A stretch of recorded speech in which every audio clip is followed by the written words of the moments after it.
I love karate. I love karate so much that I've changed it. Would you change your karate? I've been doing karate since 2006. That's when I started training. It was Halloween, actually. That's why it's really easy for me to remember. But I have been training now for a few years short of 20 years. And along the way, I've changed some things. Long before I ever did karate, I was a senior in high school, and at least in my high school, you had to do a senior quote, so you had to put something in the yearbook. I tried to find my yearbook so I could throw it in this video, but don't know where that is. But my quote, the quote that I chose, was Basho. Basho said, "Do not seek to follow in the footsteps of the ancient ones. Seek what they sought." Now, I've come to realize that that was maybe a bit of a paraphrase, and he said, "Do not seek to follow in the footsteps of the wise. Seek what they sought." But Ancient Ones was the one that I saw, the quote that I saw. And years later, that would become something really important to me in my karate and in my total martial arts journey. The idea of following someone, chasing after. That's what we do. We take on a sensei, somebody who's been there before. That's what the word means, right? They've gone where we want to go. Do not seek to follow them, seek what they sought. It can be really easy to want to preserve everything you're taught, to keep it exactly, to make sure that it remains unchanged. But I think that that's wrong. I think that that's not the right choice. The things that we do, the things that we train, when we train them, our instructors were headed a path. Their instructors were headed a path. Their instructors were headed a path. So far back as it goes, whatever that is. The martial arts, karate in this case, started with people heading a path, becoming proficient with martial skills. And it was an unending journey. Every time they interacted with each other or with opponents of any kind, they changed what they did. They learned from it. They took that knowledge and they passed it into what that they do, and they made themselves better. They made what they do better. And if you go far enough back, people trained with people because they wanted to be able to do what people did. Now we have schools, we have organized situations, and it's people choose a school rather than an instructor more often than not. But this was the way that it was. If you wanted to learn, you learned from someone who knew how to do the thing you wanted to do. No different than the trades or anything else. If you want to be good at something, you should follow somebody who's good at it. But then it becomes so easy to just stick with that. Take what they have, they give to you, work it a ton, become good at it, proficient at it, and then pass it to someone else. Where this breaks down is when you have people who are different. Maybe their skill set is different from your skill set, and maybe your teacher's skill set is different from yours. Maybe you pair up with them well, maybe you don't. My instructor is a lot larger than me, a lot stronger than me, and what he can do and what I can do are very different. So when we trained, he made sure that I paid attention to one of his students he'd worked with a lot, who was more my size, who fought more the way I needed to fight. As I've continued to go, I've continued to pass that idea on. But it doesn't stop there. I've also continued to study and research the history of what we do, the lineages of it, the language, all these different things that help me have a better insight into where this came from so that I can continue to push forward. But I haven't just researched back, I've researched forward. What's modern science and technology telling us about the way that we fight, the way that we interact, the way the human body works? Studied anatomy and studied biomechanics and these sorts of things. These things all come together to create a better whole. There is no teacher that has the perfect art, because that teacher would tell you that they continue to perfect their art. They continue to work forward through their art. So to receive something from somebody and then leave it unchanged is like a scientist receiving research that someone has done and then just stopping there and not continuing to move things forward. We need to move things forward. Where we were 200 years ago in medicine, in science, in any of these things, and where we are now are drastically different. And just imagine if we had stayed there and we had never taken advantage of any of these improvements, these continued studies, these ways to continue to learn and observe as the world changes. And as it changes, we are exposed to different knowledge, and the needs change. Our martial needs change. What we need in this world has changed. So we need to continue that going as well. Funakoshi said, times change, people change, and surely the martial arts must change too. One of the first areas that affected me the most was probably language. I was fortunate to work in a school that incorporated Japanese language for the karate that we did. And then the Eskrima, we've got a handful of different languages. Jiu-jitsu, we got languages. So I happen to like that stuff. I like etymology of words. I like to understand where the word came from, what it means. And I dug into some of this stuff. And sometimes what I found was that what the word implied and what we were taking it to mean were not the same. And the more I dug in, the more I found ways to change the technique to match the original intent, and maybe found supporting documents in history that showed, oh, that's the way this actually used to be done. For some reason, we stopped doing it that way. Probably because we started using alternate definitions of the words, which allowed us to change the function and implied that it should be different than maybe it used to be. Good example, and probably the most common example people have seen, is uke. When you're doing karate and you are doing what people call blocks, right? All your different blocks. The word for that is uke, and it comes from the root word ukeru, and ukeru means to receive something.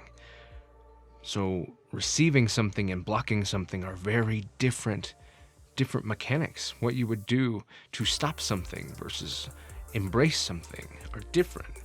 When you look at the movements that way and you start to understand them from the idea of receiving technique rather than just trying to stop technique, then the whole flow of technique changes. The way you interact with this other person or people changes. Suddenly it's not just about who is faster or hits harder or blocks harder or whatever. It's about the engagement, the entanglement, you might even say. Look at the word kumite, the word for fighting, happens to be reversed. Kumite versus tegumi, which is both in the same realm in karate. They're common words. They mean entangling hands. So entangling hands implies something very different than blocking and striking. What we see when we do karate, the more stereotypical vision of karate are these clean blocks and counter punches and this kind of stuff. When this idea of entanglement actually, in my mind, makes a lot more sense and fits better with what's happening. And, heaven forbid, it works better. As I continued to chase that journey, I started to discover that karate had grappling roots and that Tei was more of a wrestling art in Okinawa. And as karate continued, as it got exposed to other things, other influences, largely from China, that these things became more evolved.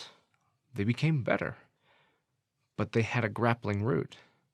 And when you start to apply grappling to what you're doing in your karate, so many things make more sense. One place that I struggled was sparring. I would spar and I could never do the things that we would work. We would work bunkai and application and oyo, and we would work these things and we would drill them and like, here's your self-defense application of your kata. And then you'd go spar and you couldn't do any of it. 10%, maybe, if you were lucky, and half of it was luck. Just did you happen to get into a place where it worked? Most of your fighting was drastically different, consensual, and at range with someone who's anticipating what you're doing and you're anticipating what they're doing. It's drastically different. Then you move it a little bit tighter and you start to grapple. And once you start to grapple, all of these techniques start to open up. You start to see all of the places of the kata. You see the way that it works and the way karate maybe should work and did work.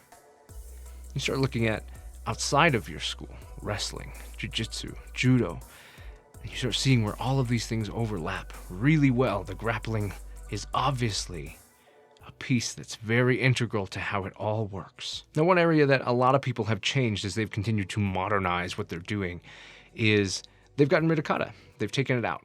There are better ways to train. There are better things you can do, better ways to make your skill improve. I didn't do that. I believe in the kata. I believe in it very much. I think that it's very, very useful. And I think that it has a lot to teach, and I think that it's a great training method for training individuals and training on your own. But it's also a great way to encapsulate the examples that we use. I say examples because I don't think the kata teaches you every technique you need to know. I think it teaches you good examples of the way combative principles and strategies work that you can apply. And then when you look at kata from the standpoint, this was another big change for me that changed how I move forward, was realizing that a kata might be an entire fighting system unto its own. Obvious exceptions being series like the Pinan series, the Heian series. But then you look at something like Kusanku, and then you find that it's named after a person, and it's trained in a way, the way that that person fought. It's examples and principles and combative strategies of the way a person fought. And then suddenly the idea of having so many of them doesn't become as necessary. You could, but you don't need to. Because if you have an entire fighting system, you could obviously dig deeper into that fighting system rather than expanding yourself to know every fighting system. Yeah, there's going to be people who disagree with me on that, and they want to spend time going, well, why wouldn't I want to know all these fighting systems, all these combative strategies? I think you could. I won't say that you should, because we have a finite amount of time, and your time is better spent working on yourself and making sure that your fighting system matches you, that you develop your fighting system, the way you work, the way you operate, the way you choose combative strategies and principles. Yes. Can you look at other people's examples and learn from them? Yes. You can do that also by working with people who are fighting in that strategy and adapting yourself to understand what's working, what's not working, and continue to move forward based off of experience, rather than spending all this time just studying kata for kata's sake and then trying to think that you have it all. You don't have it all. It needs to be applied. I want to come back to that because there's another thing that really helped me along this way, but I'll loop back to that here in a minute. Let's talk a bit about how I work kata now. The kata that I teach now, well, isn't taught very much. I spend some time teaching it, and I am making assessments on the way that it's been going, and I want to spend maybe a little more time teaching the kata, but not as much as you might think, because what I'm enjoying is seeing it unfold in people. We do kata in every class, but we spend time on the principles and the application of the kata, and then we spend time sparring and live drilling with the kata, the way that you work, the principles that you're learning, all of that stuff. It has been incredible to watch as people's kata have changed based on the way that they fight, the things that they choose, what they pick up on, what they picture when they move. We've got a student that might work very sharply and very grappling oriented, and then I've got another student who also spends time in Tai Chi and watching his certain movements have changed in his structure and his posture. I don't want copies. I don't want mirrors of me. I want people to be able to perform the demonstration of the tradition of kata. And I like that it's a tradition. You carry it on. We do these katas together. We pass this on. We know when we meet other people who do karate, we have this thing in common. And that's another reason why I don't love to get rid of it, because I love that commonality. But I don't want everybody to look the same. And I want the kata to mean what it means to them. So when everybody does it together, it doesn't look very sharp. It's not competition worthy for sure. And it changes as people go, and it will continue to change. But that's what I want. I want to see the kata develop in a person so that when you watch them perform these examples of these principles, that you get a different perspective. You get to see a little window into the way that their mind works, into the way that their system works. So kata for me, from here on out, will never be a prescribed mirror. Everybody should work to do it the same way. I also think it's really important to embrace modern medicine, modern anatomy, modern science into what you do. One of the things that changed my karate was focusing on how the body works, coming to understand the way muscles, ligaments, tendons, all of these things work, the way the systems work in the body. This is something the old masters did. It was not uncommon for the old way of doing things to also include healing or medicine, right? It was part of it because the more you studied the body, the more you understood, and that helped me continue to push forward. Not to try to copy what they knew about the body. Is there good knowledge there? Sure. But instead to copy that was important, seeking what they sought. They sought knowledge of the body. I want to seek knowledge of the body. I don't need to seek to follow what they did with that knowledge. I need to seek it for myself and use it the way that I think makes sense and fits what I'm trying to accomplish. So very often, if you're training with me, you're going to get answers that deal with the body and how the body works and why technique can be improved and made better and why things are working or not working based on what the body does, what your body does, what their body does, and how you can leverage those two together. That is a critical component and something that I hope to pass. I hope people who come up behind me, who studied with me, take not my knowledge of the body and the way that works with the martial arts, but instead my drive to understand it and to apply it. One of the ways that helped me seek what they sought was to go back and look at what they said.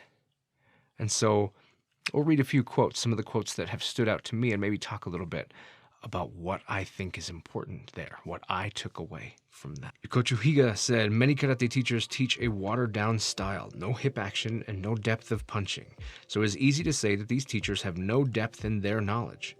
You are what your teacher is, and if he knows a lot, you should be able to demonstrate this knowledge. This was a really important one for me because it pointed out that as a teacher, no matter how much I know, it's what the student possesses that takes it further. So I need to give of myself, give freely of myself. That can be difficult sometimes, but I also need to make sure that students take for themselves, that they learn and they are in charge of their own knowledge. Just because I present it doesn't mean that they take it. And what he's seeing in this quote is that he's seeing that the knowledge is not passing. These things are being left behind. And this was something that I feel happened a lot as martial art trained from generation to generation, is pieces got left out. And when those pieces got left out, those things didn't carry. And then when they didn't carry to this person, maybe he left pieces out and then that and then some didn't carry. So it's important that things that you find critical as an instructor to what you teach are driven home, that they're taught, they're expressed, and they are expected. The expectation of this knowledge is part of making sure it's retained. There's going to be a lot of quotes from Funakoshi Gichin because I think that he had a lot of great things to say. This or that, you dig into the history of it, there's maybe this or that on him as a practitioner, but he did great things for karate, and he had a lot of really important things that I think he said.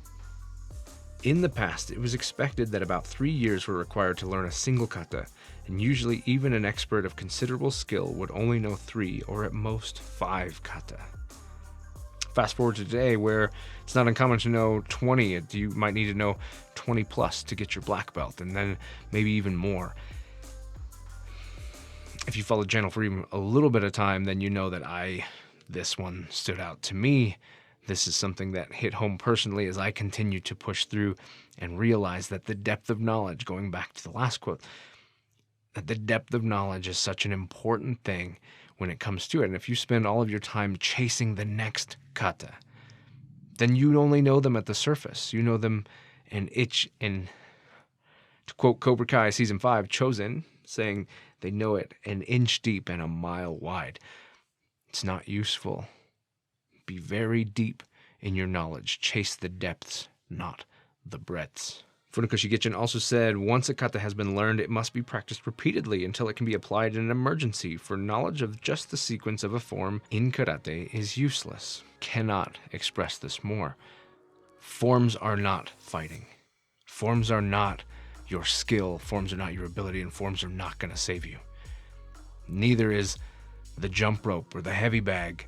These are things that help you gain your knowledge, gain your skill, but they are not your skill. You have to put in the work and you have to understand it. So if you chase only forms and you just continue to take forms and collect forms and you never get the principles and strategies that they're trying to teach you, then your ability is lacking.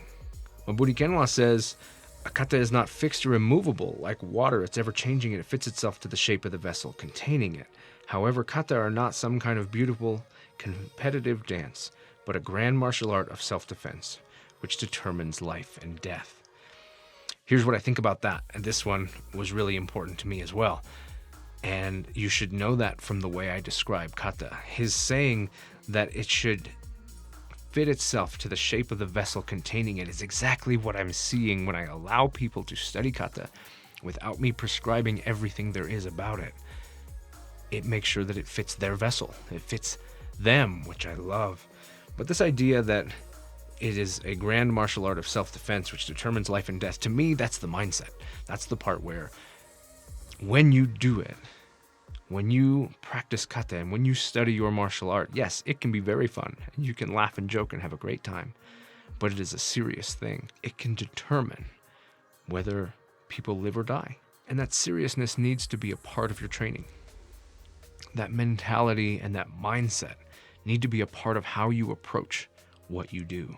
Mabuni also said, do not fall into the trap of thinking that just because a kata begins to the left, that the opponent is attacking from the left. This was groundbreaking for me. It really set me on a new direction. Like many, our art had well, I'll call it as it is. It had suffered from the idea that if a technique turns to the left, someone's on your left and here's how you deal with it. Someone's in front of you, here's how you deal with it. Someone's on your right, someone's behind you. And it's just not true. And Mabuni Kenwa says this, and I think one of the other quotes talks about this as well, but it's mentioned multiple times as you go through these other texts that is not what the angles are. The angle is showing you what your direction in relation to your opponent, where you should be when you perform this technique, not that you stand unaware, which I think should have been a red flag all along. This idea that if I stand completely unaware and then people are coming to me from this or that, then did I really even know that I was in trouble? Am I paying attention? Am I exercising all the other things I should do before anything ever becomes physical? And if I'm not, then what am I even doing? So instead, this idea that it has nothing to do with where they are and everything to do with where you should move to make your technique or applying that principle able to leverage its ability, that makes way more sense and has drastically changed my outlook on all of the kata that I do and any kata or technique that I'm exposed to. One that really kind of changed and helped me through some struggles that I had was Motobu Choki saying the techniques of the kata have their limits and were never intended to be used against an opponent in an arena or on a battlefield. They were, by right, for civilian self-protection. So I struggled a lot looking at the UFC, looking at competition, looking at all these different ways, sparring and all these things. I really struggled with sparring because the techniques and things didn't seem to make sense. They didn't seem like they would work really well because people aren't committing in the way that you would need them to do in order for certain things to happen, or you're not able to approach things this way or that because of the way things are happening in these situations, in these contexts. And then you got the battlefield idea, which really ideally is never really based on an individual. Ideally, you're working as a team and you're working in a unit, and you're not basing what you're doing off of how you fight individually, because it's a terrible, terrible strategy for battlefield tactics. So instead, this points to the idea that it's so much more important to pay attention to the context of the technique and how and when it would be used. Motobu also said that all kata use the so-called postures, or kamae. In fact, there are many kinds of postures and many kinds of kata. While learning these postures should never totally be ignored, we must be careful not to overlook that they are just forms or templates of a sort. It is their function of their application which needs to be mastered. That drastically changed everything about the way that I teach stances. I used to really harp and pay attention to all the details of your foot needs to be put this way, you need to face this way, your angles are this way, knees bent this far, no, not that far, an inch back, no, quarter inch forward, exactly, be exact.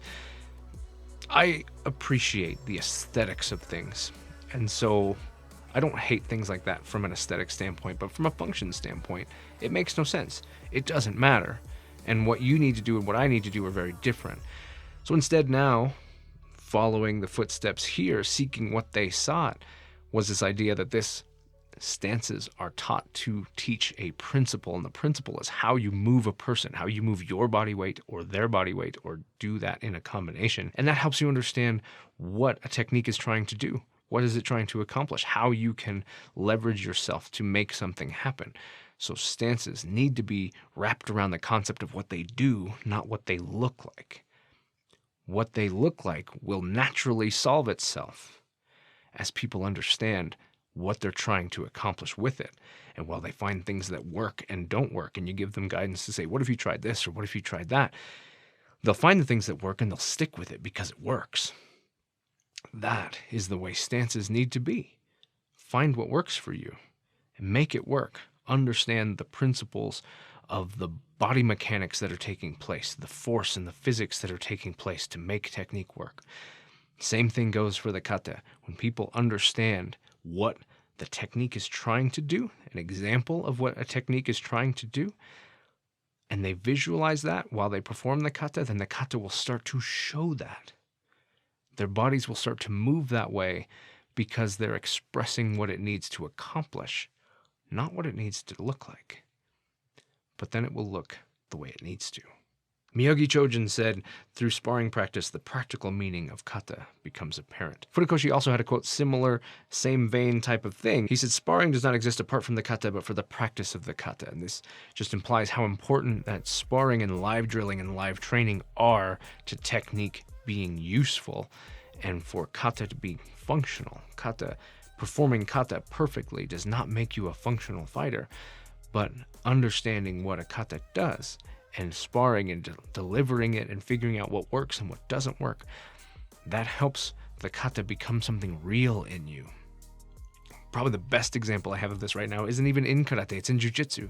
When you roll and you put technique and you create technique where you need to, using the principles that you learned from the techniques that you drilled, that is the best way to make sure that your art is functional. And karate needs to do more of it if it isn't in your style already. There are many of these quotes, and so many of them changed my expression of my karate and where I think this stuff should go. But this one may have made the biggest impact. Multiple said, there is a saying, no first attack in karate, karate ni sentenashi. To be sure, it is not the Budo spirit to train for the purpose of striking others without good reason. I assume that you already understand that in karate, one's primary goal must be the training of mind and body. But when a situation can't be avoided and the enemy is intent on doing you serious harm, you must fight ferociously. When one does fight, taking control of the enemy is vital, and one must take that control with the very first move.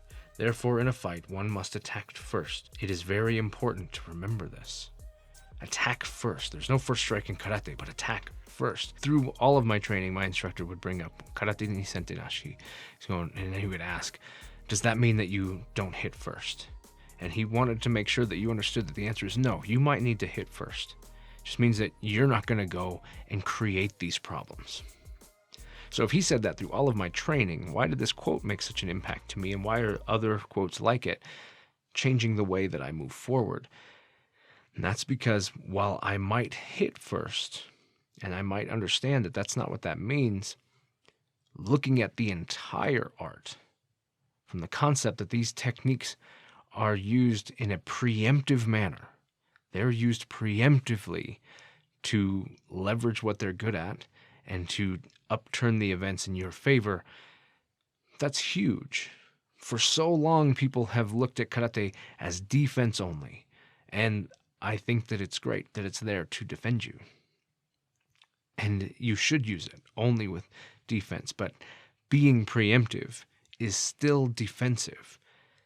And divorcing this idea that defensive means you have to wait for someone to attack you is critical, because waiting for someone to attack you means that they're in control of the way the situation goes. So you did all of your work, your awareness, your paying attention, your de-escalation, your different things that you might use to understand the context and the seriousness of the situation, only to go, well, I won't do anything until he does something. That kind of thinking could get you seriously hurt or seriously injured, or get other people hurt. Because, well, first off, what if their first hit lands and you're unconscious? Then what? What do your techniques do if you're unconscious? But more importantly, the situation changes when you start off being in control. If you spend the first part of a fight trying to recover your position, then you are losing time, and time is valuable. Looking at technique and trying to reverse engineer it to go, if you do this, then I do that, a lot of times ignores the fact that maybe you should have been the one moving first, regardless of what they were doing. All of this, these are just some of the ways that I have used to seek what my instructor sought, what his instructor sought, what the people who brought these arts to us sought, in order to make what I do better, to make it more functional, to make it something that I trust and believe in, not just because I trust the person who gave it to me, but because I know exactly why I trust it. I know what principles, what context, what thoughts, what science tell me this is something that can work, and why. And with that confidence, I can carry on with what I do.